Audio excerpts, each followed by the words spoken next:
She came up my road on a gray January morning with a rifle across her saddle and a proposal in her mouth, and I will tell you now, at the far end of my life, that I nearly shot her off her horse before she got the first word out.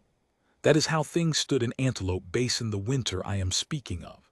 A Voss riding onto Renner ground was a thing a man answered with a gun and asked questions about after. I had buried two of my own over that creek. She had buried more.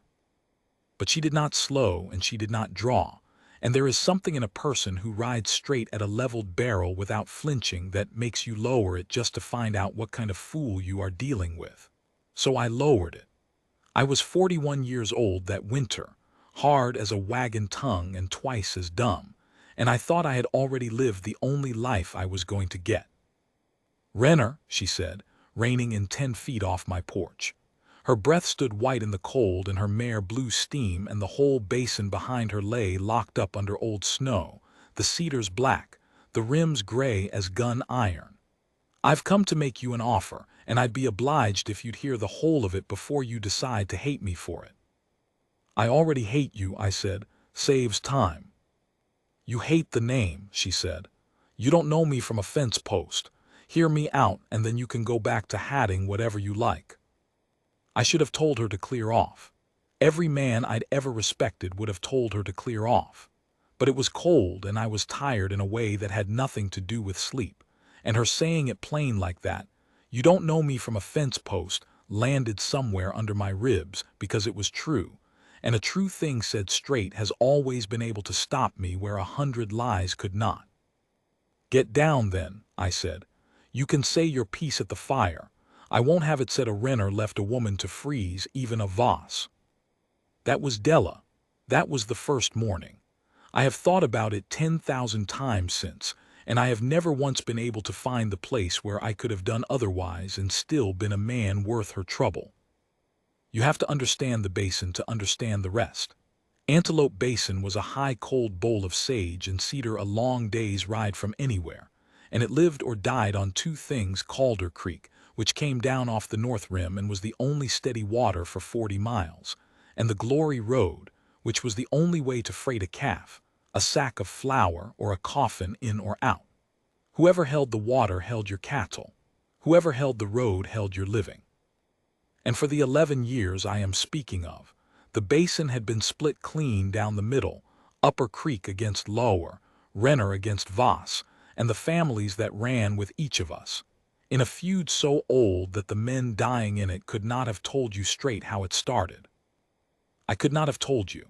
I want you to sit with that because it took me half my life to. I had buried my uncle and my cousin over that feud. I had a scar on my forearm from a Voss bullet and a grave on my hill with a Voss name as good as carved under the dirt of it. And if you had asked me at 30 why we fought, I would have given you words: water, range, and insult. A stolen horse 3 governors back, and not one of them would have been the real reason, because there was no real reason. There was only the fighting, and the fighting fed something, and what it fed I did not yet know. Della knew. She had figured it out the slow, patient way a woman alone figures out the thing the loud men around her are too busy bleeding to see. And that gray morning, at my fire, with her gloves off and her hands wrapped around my tin cup, she laid it out for me. "Who do you owe money to, Renner?" she said. "That's no affair of yours." "Humor me. Your note, who holds it?" I did not answer, but the answer was Ovid Strake, and she watched it cross my face, and she nodded like a doctor who has found the place that hurts. "Mine too," she said. "My husband Joran's note after he died. Strake holds it. He holds the freight contract on the Glory Road, every wagon, every season his cut. He holds paper on the Aldous Place and the Tetlows and the Crews, and on your side he holds paper on the Hartleys and on you. You know what I noticed this last year, sitting out at the forks with a dead man's debts and a string of horses nobody on either side will buy from a Voss." She leaned forward. "Every time the feud flares, every time there's a shooting, a burned haystack, a poisoned spring, somebody can't make their note, and Strake takes the land. Quiet, legal, cheap. He has bought up a third of this basin in 11 years and never once raised his voice or his hand. He just waits for us to hurt each other, and then he holds out his paper. I remember the fire popping and the wind under the eaves and the cold weight of her words settling onto me, because I had felt the shape of that truth for years without ever once letting myself see its face. "You're saying he wants the feud," I said slowly. "I'm saying he sells it," she said. "It's his business. Our hate is the most profitable crop in this basin, and we plant it for him every spring and he harvests it every fall, and not one of us has ever sent him a bill." She set the cup down. "I'm a widow with a failing way station and a note I can't pay and a name everybody in Cedar Gap spits when they say it. I've got nothing left to lose, Renner, which is the only reason I'm brave enough to be sitting in your house. And I've come up here to tell you the one thing that man cannot survive." "Which is?" "Us not hatting each other," she said. "If the two biggest holdings on the two creeks stopped fighting and pooled their water and freighted their own beef on a shared road, he'd have nothing to sell. No flare, no failed note, no cheap land. The whole basin would see in a season that the war was never about water, it was about him. But two men won't do it. Two men would rather bleed. So it has to be done another way, a way the basin can't argue with and straight can't break." She looked at me dead level. "Marry me, Renner. Not for love, I know what you think of my name, and I've buried a man I did love, and I'm not in the market for a second. Marry me to join the water rights, the road shares, and the two families, legal and recorded and impossible to undo. Marry me to stop the man getting rich off our hate. It's the only way I can see, and I've been seeing it alone for a year, and I'm tired of being the only one in the basin with my eyes open. I've been told a great many things across a long life. No one has ever told me anything that turned me inside out the way that did." I threw her out, of course. I want to be honest about that. I am not the kind of man who hears a true thing and embraces it. I am the kind who hears it and gets angry that it found me. I told her she was mad and her dead husband was likely glad to be shut of the scheming, and that no Renner would tie his name to a vase to save it. I said worse than that. She took it without a flinch, the way she had taken the rifle, and when I was done she stood and pulled on her gloves and said, "You'll come find me at the Forks inside a month, and you'll be sorry you wasted the weeks." Then she rode back down my road into enemy country alone, and I stood on my porch shaking with a fury I could not have named, and the worst of it, the thing I could not forgive her for, was that she was right and I already knew it. It took me 19 days. In those 19 days, Strake foreclosed on the cruise, a Lower Creek family, no kin of mine. But I knew the man, and I knew his wife, and they walked out of the basin in February with a wagon and 3 children and a milk goat. And Ovid Strake's man took possession of 40 years of work before the dust had settled. In those 19 days the Hartleys, on my side, lost 2 yearlings to a cut fence, and the talk in Cedar Gap was that the Voss outfit had done it. And the talk built the way it always built, and I heard young men I had known since they were boys talking about riding down to the Forks and settling it. And I heard, under their words, the thing Della had taught me to hear, the soft jingle of profit, the patient man at the end of the road holding out his paper. I rode down to the Forks on the 20th day. I did not bring a gun. That alone was the bravest thing I had done in my life to that point. And I want the people who come after me to know it, because nobody who has not lived inside a hate like that one can know what it costs to ride into the heart of it with your hands empty. She was in the corral working a young gelding on a line, snow to her boot tops, and she saw me come and she did not stop the horse. She finished the turn, brought him down easy, rubbed his neck, and then she came to the rail and folded her arms on the top of it and looked at me. 20 days, she said. I said, a month, you're early. I'll allow it speaks well of you. I'll do it, I said. I had meant to say it dignified. It came out like a man confessing to a crime. Your bargain, I'll do it, on terms. I expected terms, she said. I have my own. Step down and we'll trade them like grown people, and Pap can make us coffee that'll take the paint off a wagon. Pap was Pap Lund, an old blind freighter who had driven for her dead husband 20 years and had nowhere on this earth to go when Joran Voss died. So Della had simply kept him, fed him, set him by her fire, and let him keep his pride by tending the harness he could no longer see and telling stories about roads that no longer ran. I bring him up here because the first thing I learned about Della Voss that was not strategy, the first thing that was simply her, was watching her speak to that old man. She did not pity him and she did not coddle him. She told him I had come and she told him why, and the old man turned his white eyes toward the sound of me and said, "A Renner. Well, Joran always said the only thing dumber than a Renner was two Vosses arguing about one." And Della laughed, a real laugh, short and surprised out of her, and I thought, against every wall I had built, that I would not mind hearing that sound again. We struck the bargain at her table over coffee that was, in fact, terrible. I will give you the terms because they mattered, and because a marriage built on terms is a peculiar thing, and I have come to believe it is not the worst foundation a man can lay. She would keep the forks, the way station, and her horse string in her own name. I would keep the Renner range in mine, but the water rights to Calder Creek, upper and lower, would be filed jointly, recorded at the county seat, a single compact that neither family could break without the other, and that gave every smaller holding on both creeks a guaranteed share, so that no man's cattle would ever again die of thirst because of which side of the basin he was born on.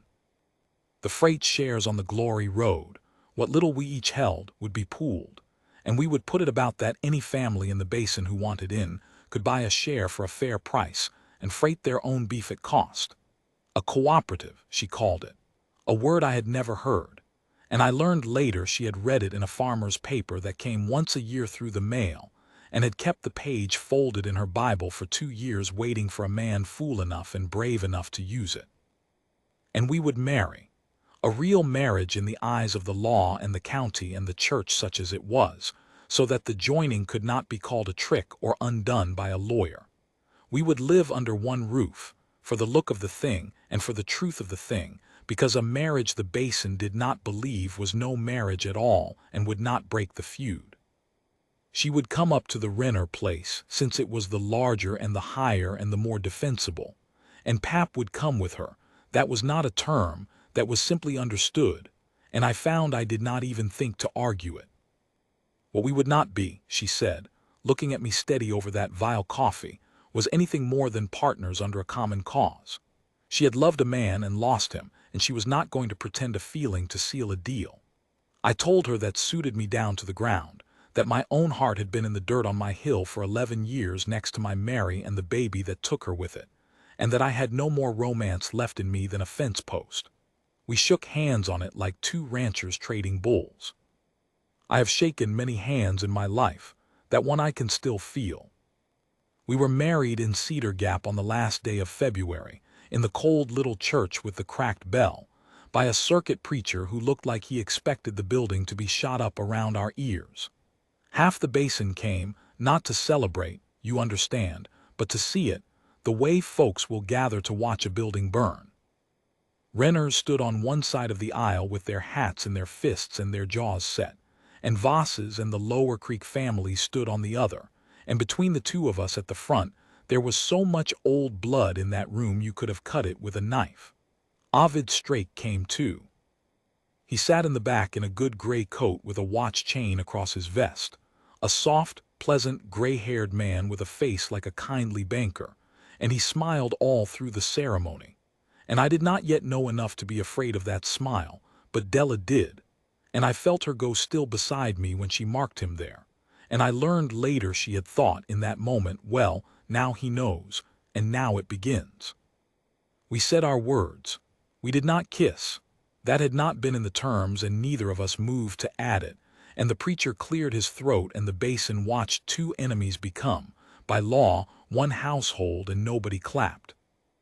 We rode up to the Renner place in a wagon with Pap and Della's trunk and a string of her horses behind, past Renner men who would not look at me and would not look at her. And I remember thinking that I had just done the strangest and most public thing of my life, and that I did not regret it, and that the not regretting was itself the strangest part.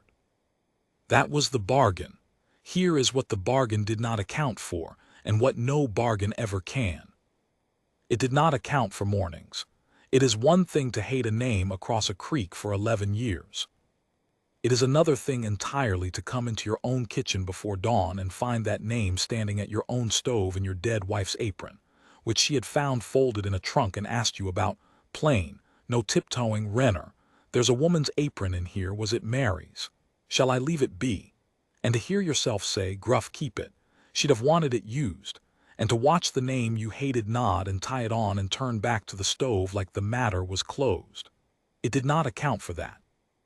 It did not account for the way she could gentle a spoiled horse, talking low, all the violence going out of the animal under her hands, and the way I caught myself standing at the corral rail, watching it the way a man watches weather. It did not account for Pap by the fire of an evening, the old blind freighter, drawing me out about roads and droughts and the basin as it had been before the killing, and Della listening with her mending in her lap, and the three of us, two enemies and a blind man, somehow making a thing in that long room that I had not felt in 11 years and had stopped believing I would feel again, which was the simple animal warmth of not being alone. I fought it. Lord, I fought it. I was as cold to her as a man can be to a woman he is sharing a roof with, and she gave me cold right back, measure for measure, and we were two of the most stubborn people the territory ever made, and we should by rights have frozen each other solid.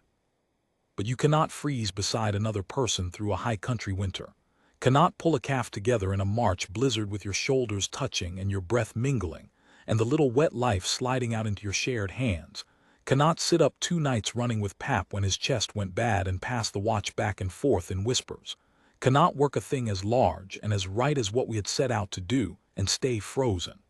Ice does not survive that kind of nearness. Neither did we. I will not pretend I can mark the day it changed. There was no day. There was a slow spring thaw of it, water running under ice you cannot see moving, and then one morning the creek is open and you cannot say which night it broke. But I can mark moments. I can mark the evening I came in late and bone-tired from chasing strays in a sleet storm, soaked through, half frozen, expecting cold supper and a cold word, and found instead that she had kept a plate warm by the fire and dry clothes laid out and had not said a thing about it, just nodded at the plate and went back to her mending.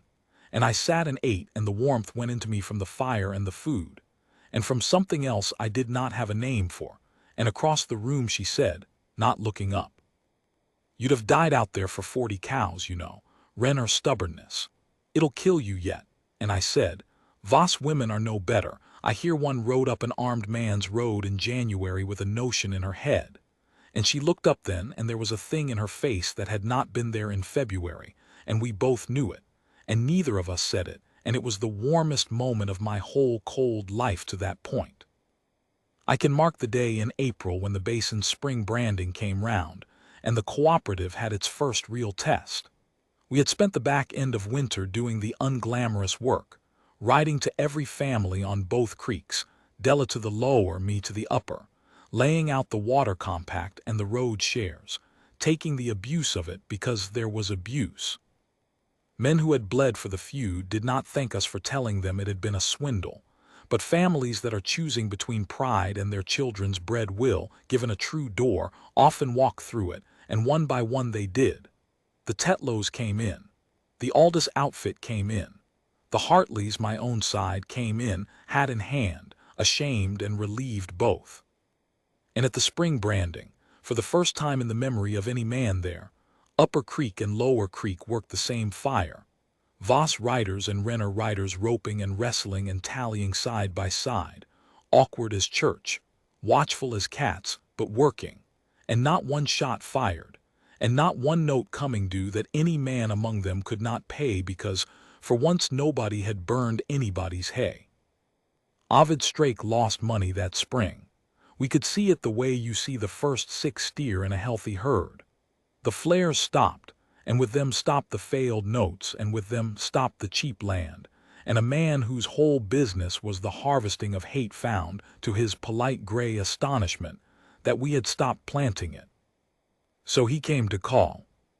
He came up the Renner Road on a fine bay horse on a warm May afternoon, alone, hat in hand, all courtesy, and Della and I met him on the porch.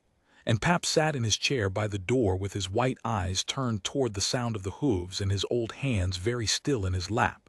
And I have wondered since whether the blind man saw the danger clearer than either of us.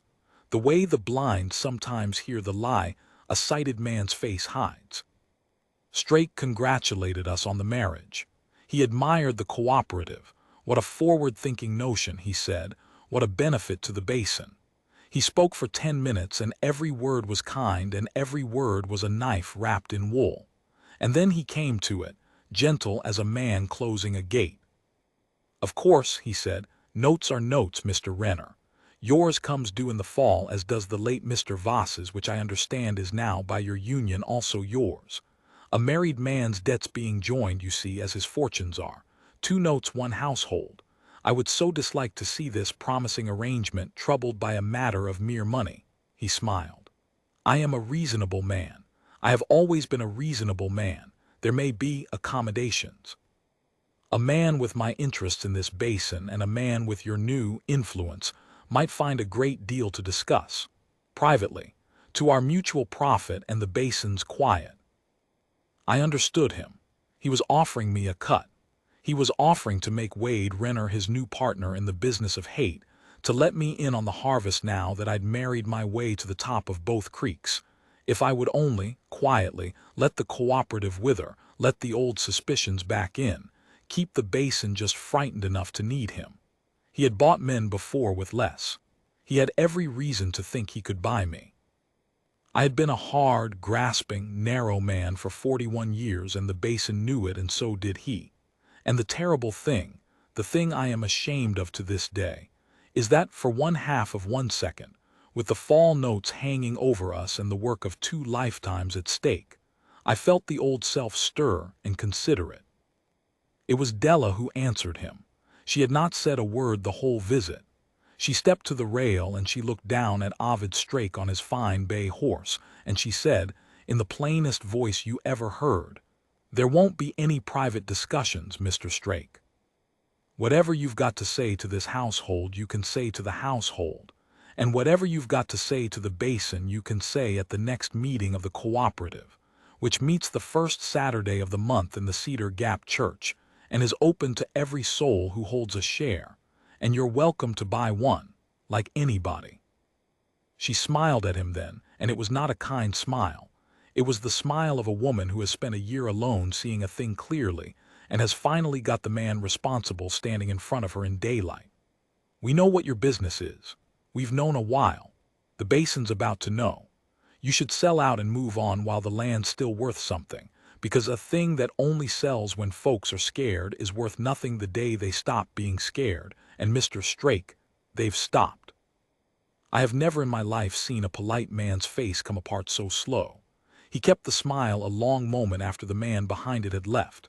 Then he put on his hat and he said, very quiet, "You have made a mistake, ma'am, that you do not yet understand."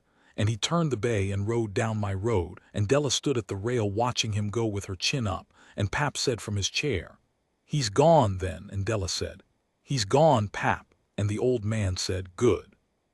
He smelled like money and copperheads. I never did trust a man who smells like that. And against everything, against the fear that had come up in me cold and real at the word notes, I laughed, and Della turned and looked at me, and that was the moment, I think. If there was a moment, that was as near to one as I can find. Because what I felt, standing on that porch with the swindler's threat still hanging in the warm May air and my whole life's work in danger, was not fear. It was the opposite of fear. It was the realization, sudden and total and 11 years too late, that I was not standing there alone, that I had not made the bargain to save my land. That somewhere in the long thaw of that winter, the saving of the land had become the smallest part of it, and that I would have stood on that porch and faced down Ovid Strake, and the loss of every acre I owned for nothing more than the right to keep hearing that woman say the basin's about to know in that flat, brave voice that had ridden up an armed man's road and never flinched. I did not say it. I was still too much of a coward and a Renner to say it. But I went out that evening and mended the corral gate that had been hanging on one hinge since February, and I did not know why, except that it was hers now too, and I wanted it to hold. Strake did not give up. A man does not build a business out of other men's hate without learning patience and cruelty both, and he had a summer to work in and he worked it. The threat he could not buy he tried to break. He called in small debts all over the basin at once, hard, hopping to crack the cooperative before it set, and the cooperative held, families covering each other's calls out of the shared road money, the very thing he had spent 11 years making sure could never happen. He spread word that the water compact was a Renner-Voss land grab dressed up pretty, that we meant to squeeze the small holdings out and take the whole basin for ourselves. The oldest trick he had, turning the feud's suspicion against the thing that had ended the feud, and some believed it for a while, because a man who has been lied to for 11 years does not learn to trust in a single spring. There were ugly weeks. There was a night somebody fired the Forks hay barn, the old Voss place that was hers, and we rode down the mountain in the dark, Renner men beside Voss men, and put it out together, and stood in the ash at dawn. And the thing that was supposed to reignite the feud instead showed every man there in the gray light who their real enemy was, because not one soul in the basin believed any longer that a Renner had done it, and there was only one man left who profited from a Voss barn burning. And there was the night. I will tell this part plain, because it is the heart of it, and a man should not flinch from the heart of a thing. When 2 of Strake's hired men came up the Renner road in the dark meaning to frighten us, or worse, and I met them in the yard with a rifle, and Della came out behind me with the old shotgun Joran Voss had left her, and Pap stood in the lit doorway, blind, with a stove poker in his hand, because it was the only weapon a blind man could find. And the 2 of them sat their horses in the moonlight and looked at the 3 of us, a hard rancher, a widow with her dead husband's gun, a blind old freighter ready to swing a poker at sounds, and something in that picture, 3 people who by every law of the basin should have been killing each other standing instead shoulder to shoulder in a moonlit yard, took the fight clean out of them. They were just hired men. They had not signed on to die for Ovid Strake's bookkeeping. The older of the 2 said, "This ain't worth it, Cole," to the younger, and they turned their horses and rode out, and they kept riding clear out of the basin, and I heard later they told it in 3 counties, the story of the night the Renners and the Vosses stood together in the dark, and the telling of it did Ovid Strake more harm than any bullet could have, because a thing that is funny in 3 counties is a thing that is finished. But I have got ahead of the part that matters, the part that is not about Strake at all. Because in the end Strake was only the occasion, and the real story, the story I am old enough now to know was the only story, is what happened in the long room of the Renner house through that summer between a man and a woman who had married to stop a swindle and forgot, somewhere along the way, to keep their hearts out of it. It was the heat that did it, or the work, or only the time. By July we were no longer cold to each other. The coldness had gone the way the snow had gone, melted off so gradual that one day you simply notice it is summer. We talked of an evening. We talked the way I had not talked to a living soul since Mary died, about the basin first and the cooperative and Strake, the safe things, and then about other things, the unsafe things, slow, a little at a time, the way you ease a frightened horse closer to a thing it fears.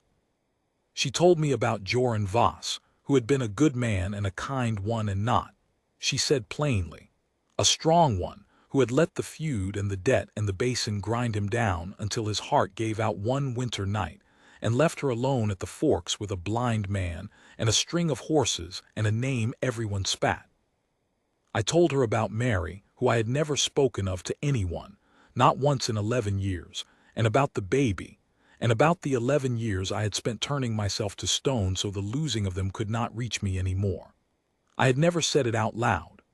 I said it to Della Voss, my enemy, my wife, across a summer fire, with Pap asleep in his chair and the crickets going outside, and when I was done she did not say a soft thing or a pitying thing. She said, "You built a wall and you've been living behind it 11 years, And the trouble with a wall, Wade, is it keeps out the next thing as good as it keeps out the last one. It was the first time she had called me Wade. I had been Renner all spring. I noticed it the way you notice a key turn in a lock. And what's the next thing? I said gruff because I was afraid of the answer. I don't know, she said, but it can't get to you behind a wall, good or bad, nothing can, that's a poor way to be safe. I did not kiss her that night either.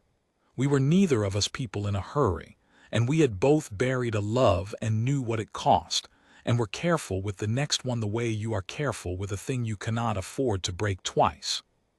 But I lay awake a long time after in the room that had been mine and Mary's, listening to the house, hearing her moving in the room down the hall that we still, for the look of nothing now since the basin had stopped watching, kept separate, and I thought, with the kind of clean terror a man feels maybe twice in his life, I have gone and done it.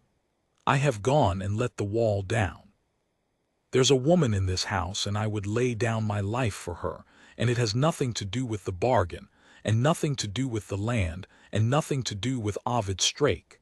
And if I lose this one too, I will not survive it. And I let it happen. I let the gate swing open. I mended the corral gate, but I left my own heart standing wide. I think she lay awake too. I think the same terror was working in her, because she had loved a man and watched the basin wear him to nothing.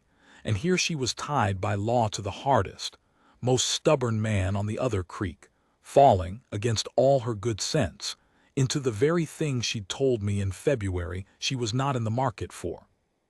We were two careful, frightened, stubborn people who had each decided privately in the dark that the safest thing was to say nothing. And so we said nothing, all through July and into August, and were the worst kind of fools, the kind who have found the thing and are too scared of losing it to admit they've found it. It was Pap who broke it. The blind old man who could not see either of our faces, and so, I am convinced to this day, saw the whole thing plainer than we did. We were at supper, an ordinary supper, and there was some easy foolish argument going between Della and me about a horse, the kind of argument that is not an argument at all but a thing married people do for the pleasure of it. And Pap set down his fork and turned his white eyes between us and said, dry as the August grass, "You two going to keep on pretending, or are you going to let an old blind man die having heard one happy thing in this basin?" We both went still. "Pretending what, Pap?" Della said, but her voice had gone careful. "Girl," the old man said, "I've been blind 19 years. You learn to hear what a face hides. I've heard the two of you for 3 months now. You sound like Joran and you used to sound before the basin got him, and you sound like," he turned toward me, "like a man who got given a thing he'd quit praying for and is too scared of God to say thank you. You married to stop a swindler. Fine. You stopped him near enough. The bargain's done its work. Everything you two say to each other now, you're saying for free." He picked his fork back up. "I'll be in my bed. I'm tired, and I find I can't abide watching two grown people I'm fond of starve at a full table." And he got up and felt his way out, and left us alone in the lamplight with the truth he'd said sitting between us on the table like a dish neither of us had ordered.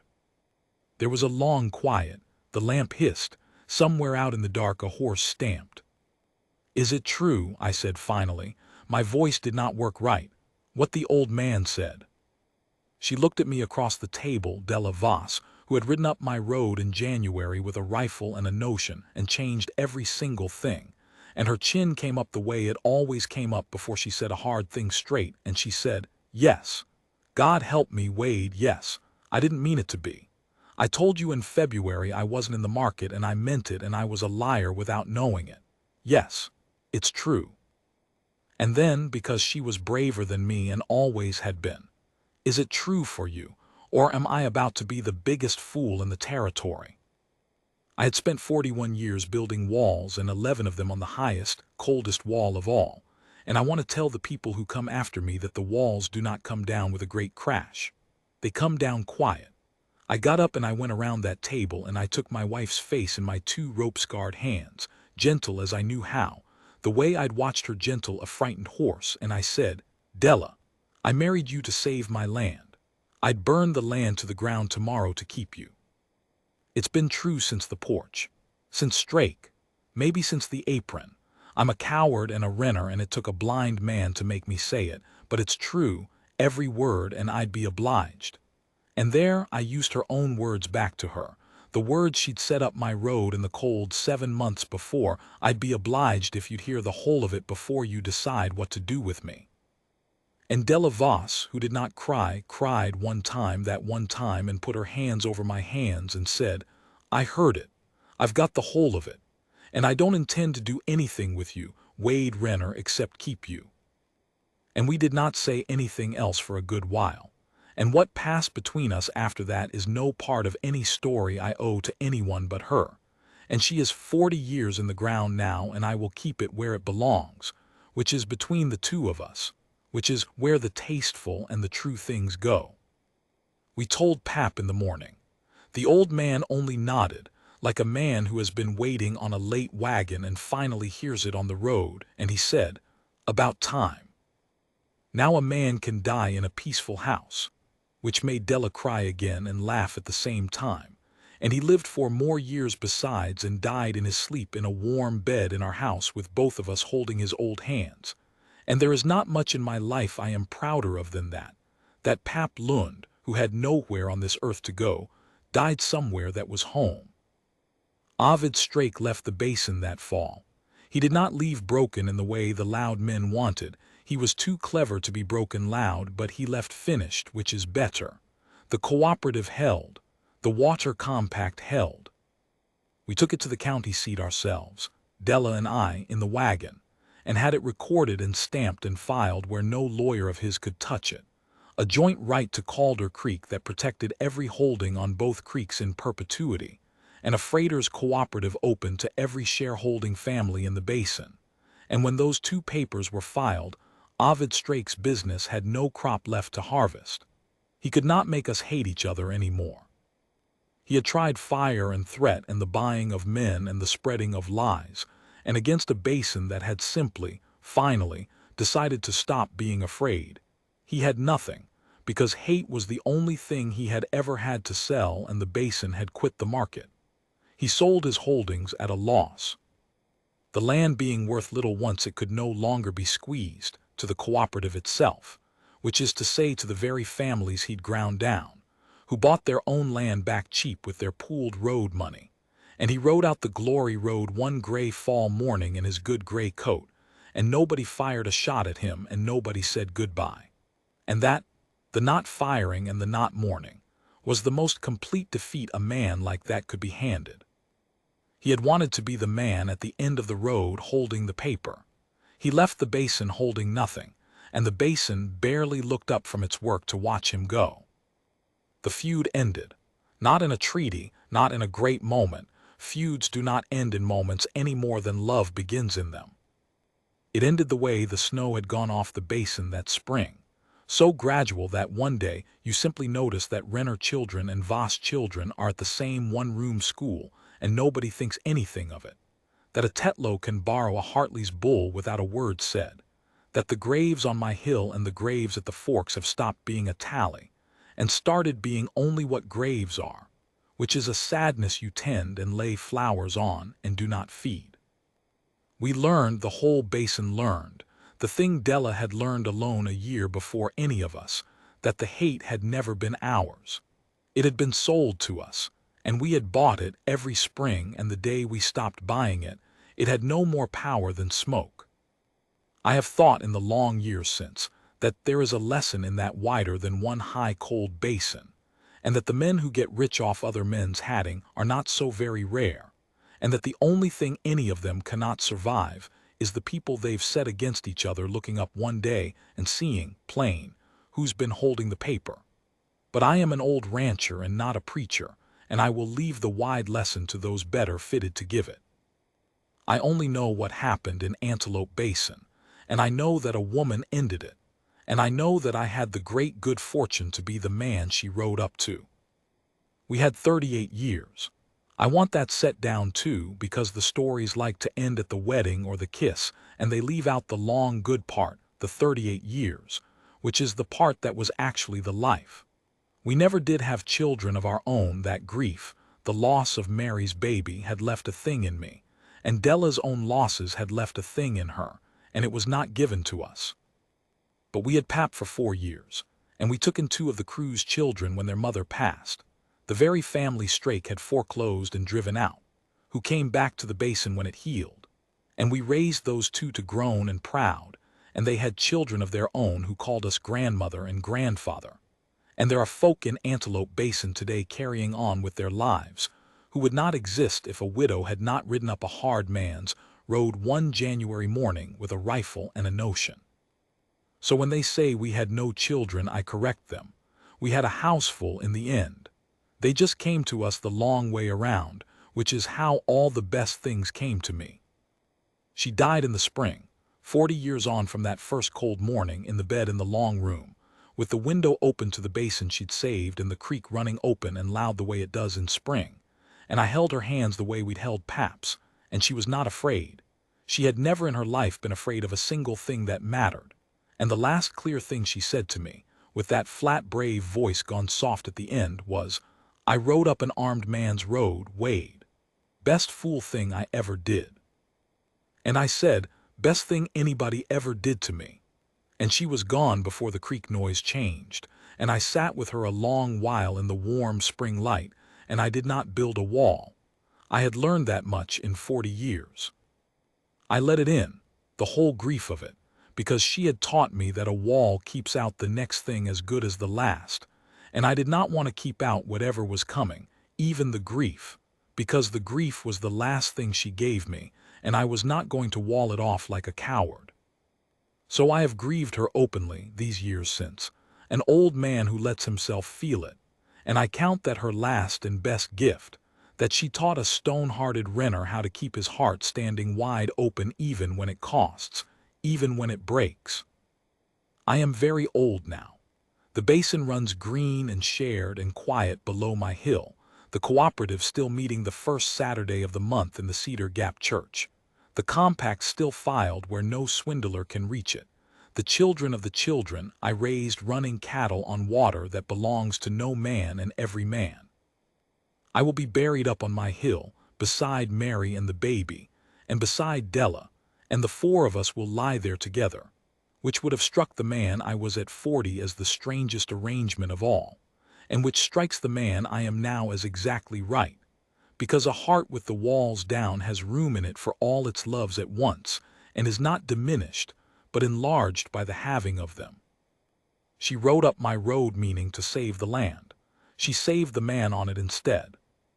I have lived a long time on the strength of that one cold morning, and if there is any wisdom I have to leave, it is this, that the hardest thing in the world is to stop hating the enemy you've been handed, and that the man who hands it to you is counting on you never to try, and that the day you ride up his road with your hands empty and your heart half open is the day you find out, to your everlasting astonishment, that the enemy was never the enemy, and the bargain you struck to save your life was the thing that finally gave you one.